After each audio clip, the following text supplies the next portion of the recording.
Thanks for joining us for today's message from our series, Close to Breakthrough. Breakthrough isn't something that we can accomplish on our own ability. Breakthrough isn't an event or a destination. Breakthrough is a person. God is breakthrough. He provides it for us through what Jesus did. We're always so encouraged to know that God's using ministry to touch lives all across the world for what He's doing right here in Canyon, Texas. So if that's you and you have a story to share on how God's working in your life, please send an email to connect@yoursummitchurch.com. Also, if you would like to support this ministry financially, you can do so by giving online and help us bring messages like this one to you every single week. Thanks so much for joining us, and now let's prepare our hearts to hear a word from God. Man, I'm excited about today's message and what God has laid on our hearts here for today. Hey, well, if you don't know me, I am Chase Hall. I'm the student pastor here at Summit Church. Me and my wife, Roxy, moved here back in the summer. We have a 2-year-old little girl, Daisy, and my main squeeze, my dude, is going to be here in about 6 weeks. We got a little boy on the way, James Shepard Hall, and we're very excited to meet him and get some testosterone back in the Hall house. And all the men said amen. Hey, this morning I want to talk to you about relating to breakthrough. Over the last couple of weeks, Pastor David, our senior pastor here, they're out of town today, man. They miss you guys and they send you love. And I'm so honored to be speaking in his place today. But over the last couple of weeks, they've been talking. He's been talking about being close to breakthrough and what that looks like, and that Jesus is our breakthrough, and that we need to be close to Him. And over the past couple of the last week and the last couple of days, just really studying and really just longing, like, listen, God, what do you want me to bring? I don't want to just bring something simple or something that I would speak on a student ministry night. I want it to be practical, and I want it to reach all of the hearts that are here. And Holy Spirit just said, listen, in order to be close to something, you have to have a relationship with it. And it hit me. I was like, man, that's what we're going to talk about. We're going to talk relating to breakthrough and having a relationship with Jesus so that we can find breakthrough. But first, let's pray. Father, thank you so much for just allowing us to be here today. And Lord, I pray that the words that you speak today through me are life-changing. They're practical and they're applicable, and they stick near and dear to the hearts. Father, I pray that everyone in here has ears to hear and a heart to receive. In your name we pray. Amen. So in finding out what relating to breakthrough looks like and just really studying over the past couple of days, man, I wanted to go and just kind of go back to the basis of relationship. And as a student pastor, we talk a lot about relationships, whether that's dating or friendships or any type of relationship that you have. But ironically, it's February, which means Valentine's. So we've been in a dating series that we started last week, and it's been wonderful. So all of the teenagers in here are like probably getting nervous, thinking it's just one of those another dating messages, but it's not. It's going to be good. I'm very excited about what he has for us. So going into the dictionary and finding our old friend Webster, we came to this. Relationship is the way in which two or more concepts, objects, or people are connected. And see, I think we talk a lot about God and a lot about Jesus, and in our conversations, or we go to church and we hear about Jesus, and we're constantly around the name. And in our community that we live in, I love Canyon, Texas, because there's a lot of talk about God, a lot of very, very well balanced homes, and a lot of Christian people in this area. And you can just go anywhere, and people are talking about God and God bless America, and you hear about Jesus a lot. But I think in order to find relationship with Jesus, we don't just need to talk about Him. We need to talk to Him and be connected with Him. And so this morning, I'm just going to talk about a couple of practical ways to build relationship with Jesus. And it's going to be very simple, but it could be life-changing, because a lot of us may have not experienced breakthrough, and we're wondering how to do that and how to come close to breakthrough and how to find the intimacy with our breakthrough. And so I think the points that we have this morning, yet simple, can be very deep. And so to come close to something, there has to be first a relationship. There has to be a foundation that a relationship can join in from. It's kind of like the teenagers, the guys and the girls that text back and forth but never talk to one another when they're in the same room. It's like, I really like her, so we're dating, we're going out. Well, have you talked to her? Well, we've been texting for like 6 weeks. Have you talked to her? Well, we hang out with everybody. Okay, that's great, but when you get in the same room, do you actually talk to her. Well, we all go bowling and we hang out and we do all this fun stuff. We're around each other a lot. Well, that's good. But do you sit in the same room and text one another? Or do you sit in the same room and you talk to one another? And do you kind of have this standoff form of a relationship? See, I think Jesus doesn't want us to just text him or just talk about him or just be in the same room with him. I think Jesus wants us to talk to him and build a relationship with him and not be intimidated when you come into his presence. See, young people are really bad about this. They can text all day long to someone that they like or are interested in, but when they get in the same room with them, they're so intimidated. They're like, there's no way I could talk to her. Oh, well, you've been talking to her all day long. You send 2,000 text messages a week. Like, how can you not talk to her? Well, I don't know, I'm just intimidated.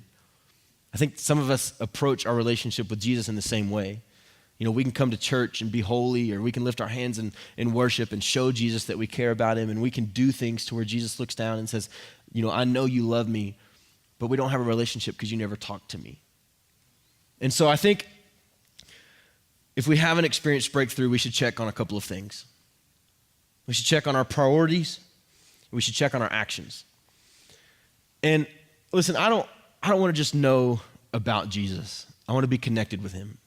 I don't want to just know about the great things he can do or the breakthrough that I can experience with him, or I don't want to just know about it. I want to be part of it. And I think part of having a relationship with him is being connected to him. And it's even in the definition of relationship. It's when two people, or when an object, or when in the way in which concepts are connected. So I think if we haven't experienced breakthrough, if we haven't really experienced Jesus, and we haven't experienced the intimate relationship that Jesus wants to have, we should check two things, and that's our priorities and our actions. And I think when I say priorities, I mean that we make time for the things that we care about. And I think one of the biggest excuses as a Christian or someone that loves God is that, well, I just don't have enough time. I just don't have enough time in the day to pray. Or hey man, what's God speaking to you? How are you doing? Well, I just don't have time. I love God. I go to church. I commit my Sunday to Jesus, the hour and 15 minutes that I'm there. But outside of that, I just don't have time. But if you think about it, you have time for a lot of other things that really aren't as important as a relationship with Christ.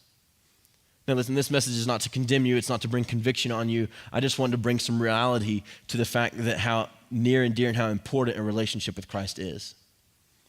And I think Christ wants and longs for us to have that relationship with him so that we can experience his love, so that we can experience what he wants from us. So listen, I have a 2-year-old daughter, and I know one of these days that she's going to be in gymnastics, or she's gonna, dear God, I hope she doesn't want to do karate because she's already kind of a bully. And we do not need to arm her with anything else. I know that there's going to be a time to where she wants to do these things, and she's going to ask me, Dad, are you coming to my recital? Or Dad, are you coming to my meet? Or Dad, are you coming to this? Are you coming to that? And there's going to be times to where it may be inconvenient for me. And it may be times to where I think I could be doing something else. But since I care for her so much. I want her to know that I'm proud of her. I want her to know that I'm in her life. I want her to know that she can have a relationship with me. I'm going to make time for her because I care about her. That's right. My wife, it's the same thing. If I wake up in the morning, I go to work, I come home at lunch, I expect lunch on the table, I leave, go back to work, come home from work, I expect laundry to be done and food on the table and TV on my favorite channel. First of all, you're never going to see me again, but because my wife she's awesome, but she scares me at times. So if that's how I treated her, that relationship would not last long because there's no depth to it. I don't care about it. All I care about is me in this.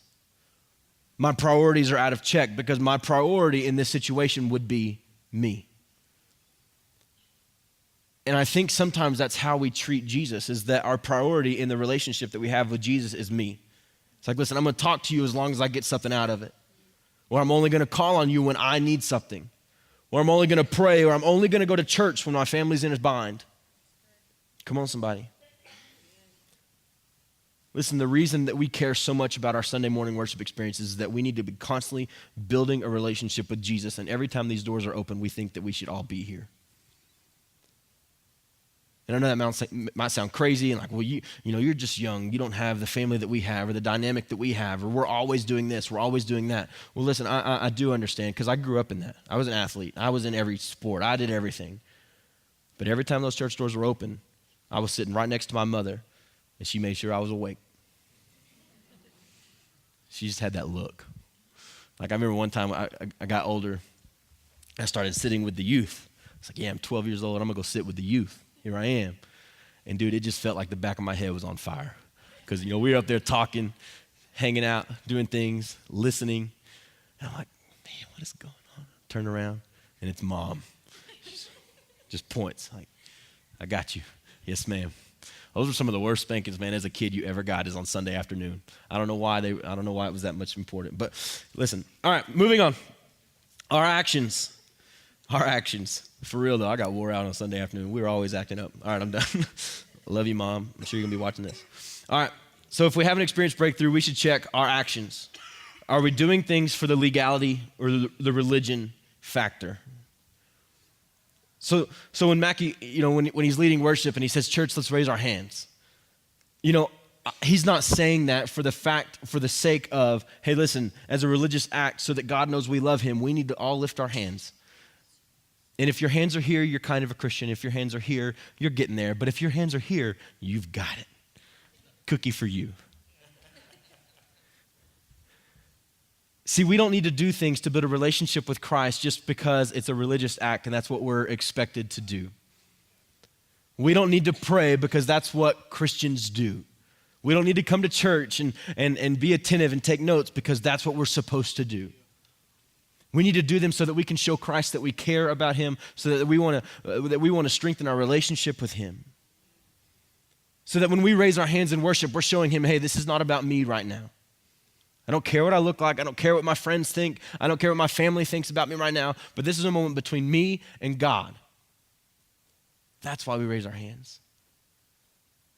Listen, you hear it all the time, the stereotypical use of, well, when you're at a football game, you cheer on, or when you're doing this, you cheer on. But if we really think about it, there's some truth behind that stereotypical little thing because whoever started it was really trying to get a point across.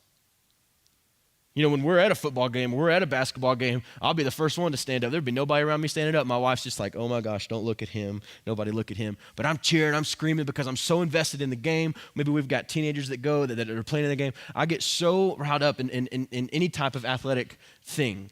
My hands are up and I'm jumping up and down. Or maybe it's just when I have the guys over at the house and we're watching a UFC fight because, we do that every now and then, every other month or so. We watch one of the fights that's on TV and maybe we're screaming and yelling and waking Daisy up and doing all kinds of stuff and we're yelling or whatever. But when we come to church, it's, thank you, Jesus, just as I am, I come. It's like, no, that's not how you are. If you sing the words just as you are, you come, then why do you act different? Why are we so more reserved inside of a church than we are outside of a church? Why is it when we walk in the four walls of a church, we're now, oh, holier than thou, and we just like, here I am. Write my name down on the paper. I was here. I know somebody's back there counting. Make sure they get me. Because it's a religious act. It hasn't become because of, hey, we need to build relationship with Christ. We need to show God that we love him. We need to go learn more. We need to hear from God. So that's why I'm going to go to church. And when I go to church, I'm going to be just as exuberant as I am on the weekends than I am on Sunday morning.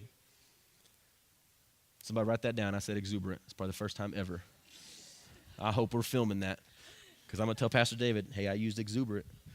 You can go back and watch it. We need to ask ourselves, are we abusing or are we using Jesus? See, as I talked earlier, and as the example I gave of me just going home and expecting things out of Roxy, and you need to do this, and you need to do this, but me never pouring into her, never showing I love her, that's an abusive relationship. See, I don't think that will ever work. And so I pour into Roxy as much as she pours into me, and we love each other very much. And I think Jesus wants us to do the same thing. And instead of only calling on his name when we're in trouble. See, what's wrong with just spending a little time with God and spending a little time with Jesus, telling him thank you? Because see, you see this all the time. You call upon the name of the Lord and we're in a bind. He gets us out of the bind. And we don't even tell him thank you. We don't even take the time to sit in a moment in God's presence and say, hey, listen, I called on your name when I was stuck. You got me out of this. So now it's time for me to sit in your presence again and just give you reverence and tell you thank you. See, it works just like any other relationship. There has to be two sides of it. And Jesus is constantly pouring his love out on us. So why don't we pour our love back up on him? And that's what worship is for. That's one of the reasons we can worship. So that when I raise my hands in a time of worship, I'm telling him thank you. For everything you've done for me over the past week, thank you. For everything that you're going to do in the future, thank you. And I'm strengthening my relationship with him. So there's 3 thoughts on how to have a relationship with Breakthrough. Very, very easy, 3 practical thoughts. And I think relational intimacy comes from 3 things. Number 1 is vulnerability. In John 3:30, in the New Living, it says, he must become greater and I must become less. We hear this all the time. He must increase and I must decrease. He must become greater and I must become less. And in the context of this, I really believe that this is saying, hey, in order to have a relationship with him, we need to become vulnerable. We need to become less. We need to show God that we can open up a little bit and tear down some of the walls in our life and let him move in our life. And let him operate. Let him love us. I tell our teenagers this all the time in a worship context. It's like, listen, when we're worshiping, it's not about you. It's not about you right now. It's not about what you look like. It's not about your physical appearance. But when we're worshiping, it's about your spirit man getting riled up, your spirit man talking to God and thanking God. So all of your outer appearance does not matter. Whether you're lifting your hands, you're on your knees, whether you're crying, whatever's going on, it's not about you. So in a time of worship, we need to become less so that he can become greater. But I think if we're so wrapped up and worried about me, then we'll never experience he. I really do believe that. And I think that's hard, especially for guys. I remember when I first really started experiencing the love of God and really stepping in to like a ministry aspect and really wanting to hear from God, really wanting to experience God and just really kind of learning how to worship. It was like, it's like, are you pledging right now? Like, hand on the Bible, whatever. So it's like, I was so concerned with this is what I know I need to do. I know that if I could just step out and really worship him, if I could really just step out and decrease myself, I would hear from him. I would build my relationship with him. But there was times to where I was so concerned with who I was with, especially when I started going to church with my buddies, with the guys, with the man group, man. You know, we would go to church together, we would sit, but then when worship came, if one of us sat down, we'd all sit down. But if one of us raised our hands, we'd all raise our hands. Because we're so concerned with what each other's doing, and we're never concerned with our life, with the internal battle. We're so concerned with the external sometimes. It's like, well, if I get vulnerable and I expose this, what's everybody going to think?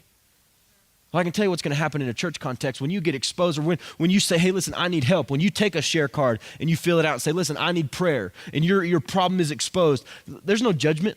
There's only love and help. And I believe Jesus is the same way. That when you expose what's going on, because he already knows, think about it. He already knows exactly what's going on, but he's waiting on you to say, hey, listen, here's where I need help. Here's what's going on. I'm going to break down the walls of pride. I'm going to break down the walls of not wanting anybody to know what's going on and allow Jesus to come into my life so that he can save me. You know, we get really fired up when we first become a Christian. You know, when we first make the chance to ask God to come into our hearts. But that sometimes kind of wears off because we think that there's this standard that we're supposed to live by. That's why I love this song so much, Jesus, I Come. Because the words straight up say, just as I am, I come. I really believe that's how we need to be. We don't need to wait on our life to be changed before we can go, because it doesn't work that way. We go and then our life is changed. Come on, somebody. We have to be able to open ourselves up to Jesus in order to become close to him. Number 2, honor. Number one was vulnerability. Number two, honor. In 1 Samuel 2, 27 through 30, I'm just going to read one part out of the bottom, but it may be up on the screen, but underline this part towards the bottom. It says, I honor those who honor me. God says this. I honor those who honor me. Listen, I don't know about y'all, but I want God to honor me. How cool would that be? To see him one day and he says, Chase, man, I honor you so much. I have so much respect for you because of what you did, because of how much respect you had towards me, because of how much honor you kept towards me. How cool would that be? Listen, sometimes we get familiar. And it's just like in any relationships, but when we keep the honor of someone, we kill off the familiarity. And when I first became a student pastor back in 2010, I worked for Roxy's, my wife, Roxy's uncle. He was the pastor at the church that I was serving in at the time. And we were really close. I'm talking like best friends close. We did everything together. We'd hunt together. We fished together. We'd go shopping together. We wore the same stuff all the time. It was weird. Like on a Sunday morning, I would text him and say, hey, listen, I'm wearing that blue shirt we got last week. Don't wear it. Because we would show up all the time in the same stuff. And so it was kind of weird. But we were really close. And as my pastor and as my boss, I continued to kind of get familiar with him. And surely everybody's kind of experienced that in some way, but I lost the respect, I lost the honor as my pastor and my boss, and I looked at the relationship strictly on, hey, we're close, we're just friends. That's all we are. Because I was immature and I didn't know how to balance that. I didn't know how to say, hey, listen, you're my pastor and my boss first. And outside of that, we can be friends, we can hang out. So anytime we had a staff meeting, anytime we were in a creative meeting, anytime we were doing anything, I would open my mouth and say my opinion because, hey, we're just friends. I'm just going to say what I think. That's what you do when you're friends. Everybody hears your opinion. And when he would say something, I would challenge him because I felt familiar. I felt on the same level as him in the workplace. And because of that, our relationship started to fall apart. And frustration came, and we were constantly bickering at one another, and we never really did get along. Until one day, by the grace of God, God moved me out of that position, and he put me into another church, and he said, listen, this is where you need to be right now. And every day for 2 years, when he moved me down to Eastland, Texas, every day for 2 years, he challenged me. He challenged my work. He challenged, the Lord was just convicting me daily. The place I was at down there just stretched me in a lot of different ways. And for 2 years, I felt like I was just constantly getting beat up. I knew I was in the right place. I knew I was where God wanted me to be, but it was hard. It was a really hard time for Roxy and I. It was a hard time for me as a father. But I knew I was doing what God had called me to do. And it was really cool. We went and saw Pastor Seth and those guys just a couple of weeks ago, and we were just sitting and we went and had lunch with him, and it was so cool to just have the respect back for him as a pastor. It was an internal thing that God just did for me. So when we sat down, I just started asking questions. Hey man, how's the church going? Can I help you with anything? I know I'm not on staff. I don't even live here. It's been a couple years since I've been around, but is there anything you need? I just felt that honor for him again. And we had a great time while we were there because, now that I don't work for him, I still have the respect for him, and we can be friends at the same time as I respect him. So listen, with Jesus, we have to keep the honor. We can't just get familiar with him and use and abuse the relationship and argue with everything that he's telling us to do. Sometimes when God tells us something or when Jesus is revealing something in our life, we argue and say, no. That's not the way I saw that going. Let's go this way. But when we keep the honor for him, when God speaks, we move. When Jesus opens a door, we walk through it. When he tells us something or when he gives us insight on something, we use it because we have the honor for him. We can also honor by our giving. We can honor God by giving. And I know that I may be younger than you, and when I stand up here and I talk about giving and I talk about tithe or our offerings, it may sound funny, but Roxy and I made a decision early in our marriage that we were going to tithe whether we had the money or not. Like we were just going to figure it out. And listen, when we got married, I was very excited about getting married for a lot of reasons. And one of those reasons is because now we were going to have 2 incomes. It's like, hey, when we get married, we're going to be banking. We got the money you're making plus the money I'm making, and we're going to have no problems ever. How cool is this? So excited. I remember having like these thoughts and even the conversation. But what I wasn't, out of my excitement, I wasn't thinking about everything else that came. You know, her insurance, her dental bills, or her dental insurance, or different things like that I never thought about. All I was thinking is, hey, we're going to have income. It's going to be great. It's going to be a good time. But then when we started paying for things that she came with, I was like, okay, we don't have any money, and I don't know why. But we made the decision to tithe. Whether if that was our last dime that we had, we were tithing. And thank God to this day that any bind we've ever gotten ourselves in, God's gotten us out of it. Because he is faithful to those that keep the honor for him. And we honor him weekly by giving. We honor him every single Sunday by giving. And when we don't give, or when even the thought comes up of, well, you know, hey, let's not give on Sunday. Let's just push it back a couple days and then we'll give. I get so convicted. Because I'm like, why would I push back the honor just a couple of days to benefit myself? No, I'm going to honor him weekly. I'm going to honor him daily. Not only giving of my money, but giving of my time, giving of my talent. Listen, if you've got time to give it to the local church. If you've got a talent to give it to the local church. Let's honor him by giving. And number 3, so we went through vulnerability, honor, and number 3, communication. And we communicate to God through our prayer and our worship. See, it's hard to get to know someone without talking to them. And I kind of go back to what we were talking about in the beginning when the 2 teenagers texting all the time, but really not knowing each other. Because see, in the context of a text, it's hard to really get to know someone. You can ask questions, but when someone says something, there's no emotion involved. See, teenagers are really brave with their thumbs. For real. I mean, Facebook is just like, you think you are all that in a bag of potato chips because you can say whatever you want. And if you don't like what the next person says, you can just delete it. Psst. But when you're standing in front of someone, I ask myself this all the time before I start to type or before I start to respond. The question I ask myself is, would I say this if I was standing right in front of them? Yep. And that keeps me out of a lot of trouble. Because I wouldn't. Because we get brave when we're not around someone. So I think in communicating with God, we need to be around him.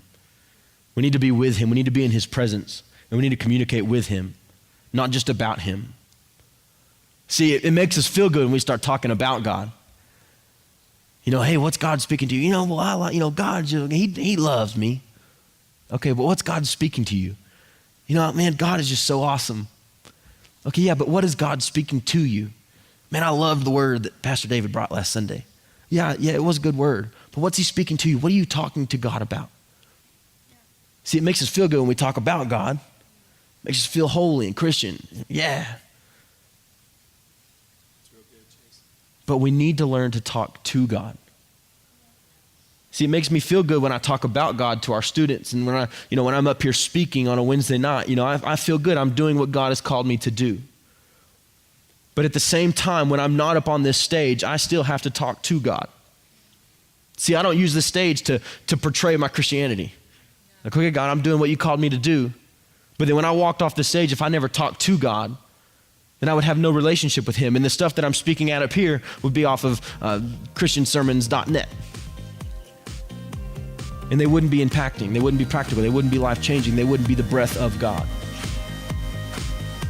See, people, we need to learn how to talk to him and honor him and be vulnerable with him so that we can build a relationship. Because when we build a relationship with God, we experience the intimacy and we experience breakthrough.